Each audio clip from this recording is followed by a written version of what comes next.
ازيكم؟ مساء الخير. انا عندي سؤال بيطرح نفسه. هل احنا نقدر نعد السعرات الحرارية بالظبط اللي داخلة جسمنا واللي بتتحرق؟ وهل ممكن اعيش حياتي كلها ماسكة ميزان وكالكوليتر واحسب السعرات الحرارية اللي في اكلي؟ طبعا دي حاجة شبه مستحيلة. طيب سؤال كمان، هل انا لو نقصت السعرات الحرارية اللي باخدها وخسيت هيفضل جسمي لغاية امتى يخس على نفس كم السعرات الحرارية اللي نقص عليها في المرة الأولانية؟ طيب على فكرة جسمنا ذكي جدا وبيعرف كويس جدا عدد السعرات اللي داخلاله وبيأقلم نفسه عليها. حتى لو نقصناها مع الوقت بيأقلم نفسه ان هو يحرق نفس عدد السعرات فتبطل نخس. في الحالة دي بقى هنضطر نقلل عدد السعرات الحرارية اللي بناخدها تاني كمان حبة علشان نخس تاني، ونفضل بقى هكذا. طب لغاية امتى يعني؟ هنوقف اكل خالص ولا ايه الحل؟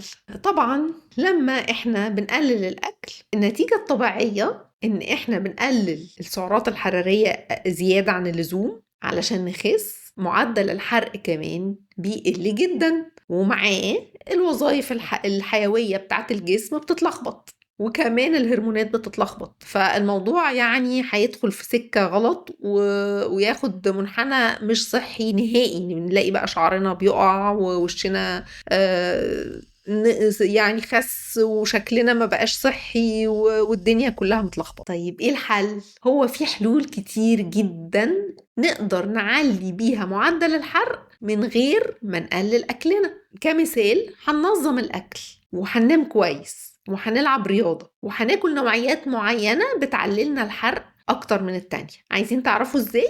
اشتركوا في اللينك اللي تحت، اشتركوا معانا في زنبليطة فت وانتوا تعرفوا إزاي نعلي معدل الحرق ونبطل نمسك كالكوليتر وميزان نقيس بيه أكلنا ونحسب بيه عدد السعرات.